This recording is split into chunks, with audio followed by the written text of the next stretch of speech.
Are you tired of caring for your hair without the proper understanding and knowledge? If so, stick around because I'm going to uncover the hair structure.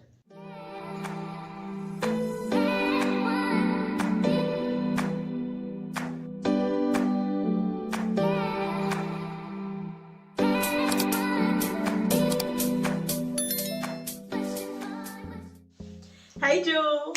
Isn't it funny how we tend to jump right into caring for our hair without a proper understanding and then get mad when it don't come out the way we want it? You can't get mad.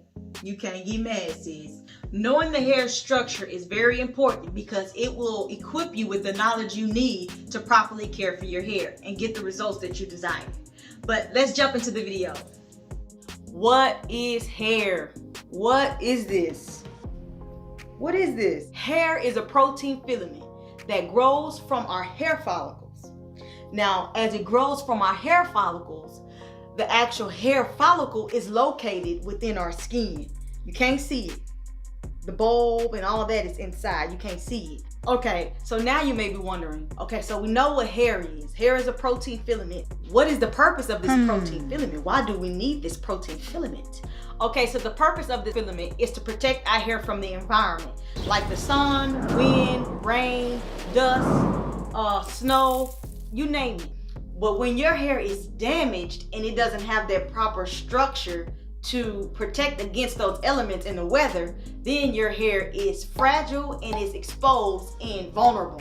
Now, within the structure of the hair filament is made up of protein. It's very important that you have an understanding of your hair structure. You need protein. Without protein, your hair will be limp, it will be lifeless, it will be stringy, it would be undesirable hair is what it would be. So you need to make sure you have an understanding. Protein is called keratin. Healthy hair contains keratin. Damaged hair lacks keratin. It has to be built back up, and you do that by adding protein to get your levels back healthy. Our hair in a healthy state is ready to fight against anything that comes, but we have to ensure that our hair is in a healthy state so it can do what it's supposed to do. When you weaken your hair's natural defense, you remove the barrier of the hair. Our hair structure is made up of two parts, the hair root and the hair shaft.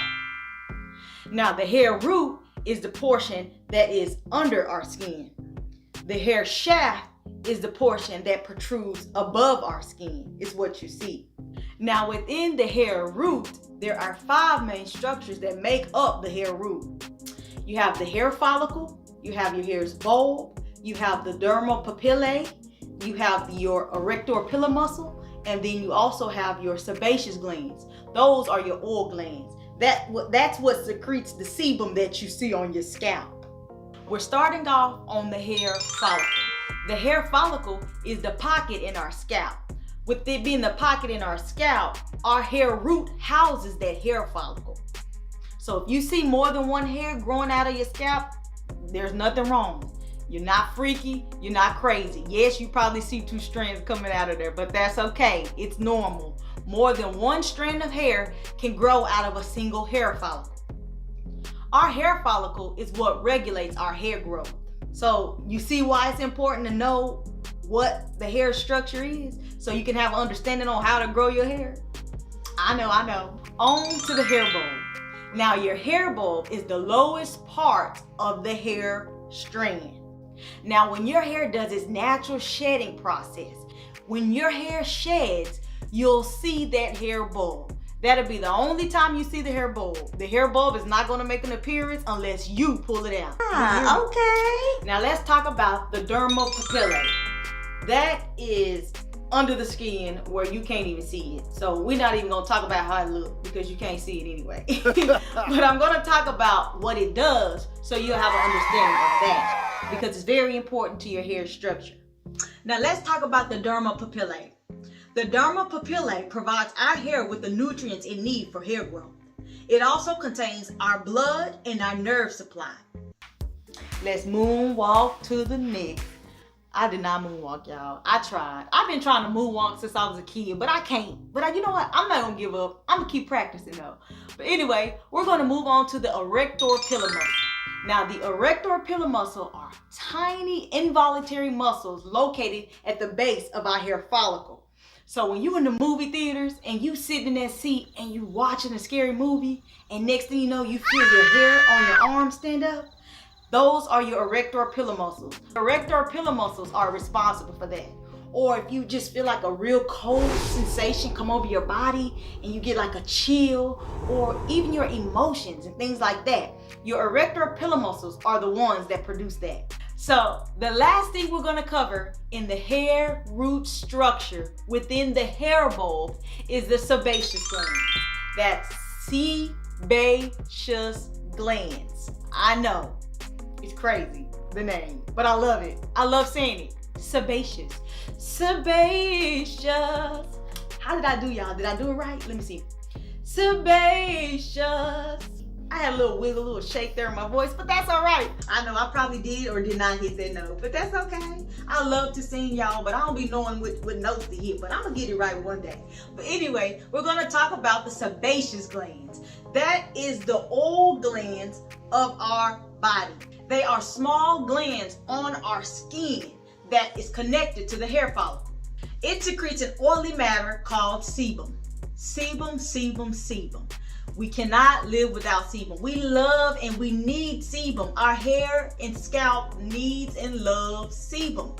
But the thing is, you can't have too much of it and you can't have too little of it. Sebum lubricates our hair and our skin.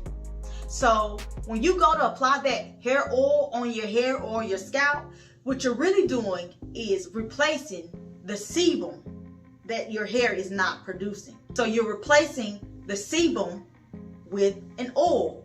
What you're doing is trying to mimic sebum, which we naturally produce. But due to genetics, everybody produces different amounts of sebum. Now, your genetics may cause you to produce a low amount of sebum. Now, other people may produce a lot of sebum.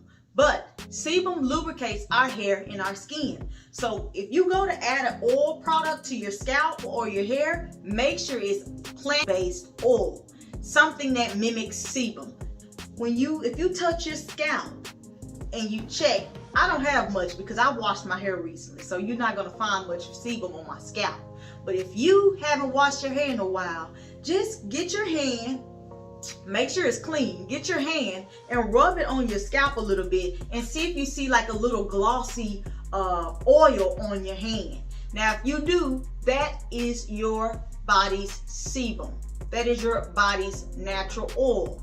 If you go and apply a product to your scalp, make sure it's light. You do not want to add oils to your scalp that are heavy because they can do the opposite effect and clog your pores. You don't want to do that. Without a sufficient amount of sebum on our hair and our skin, it will produce the opposite effect of what we want. Our hair will be brittle, our hair will be dry, and that's not what we want. So if you have issues with sebum production, try eating healthy foods like fish oil, fish, avocados, things like that. But it's very important that you have sebum on your scalp.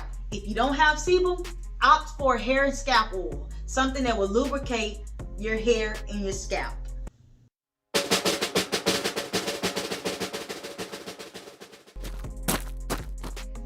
Did you know that sebum, which is a waxy, oily composition, helps aid in the production of earwax? Yes, we learned something new. So when you have earwax in your ear, thank sebum because that's part of the mixture of your earwax. Yes. Now that we've covered what hair is, the purpose of hair, the hair root structure, we've covered the hair follicle, the hair bulb, the dermal papillae, the erector papillae muscle, and we've covered the sebaceous glands. My favorite, sebaceous glands. I love saying it, just roll off my tongue. Sebaceous glands, yes. So we've covered all those, but join me in the part 2 series where I cover the hair shaft, okay?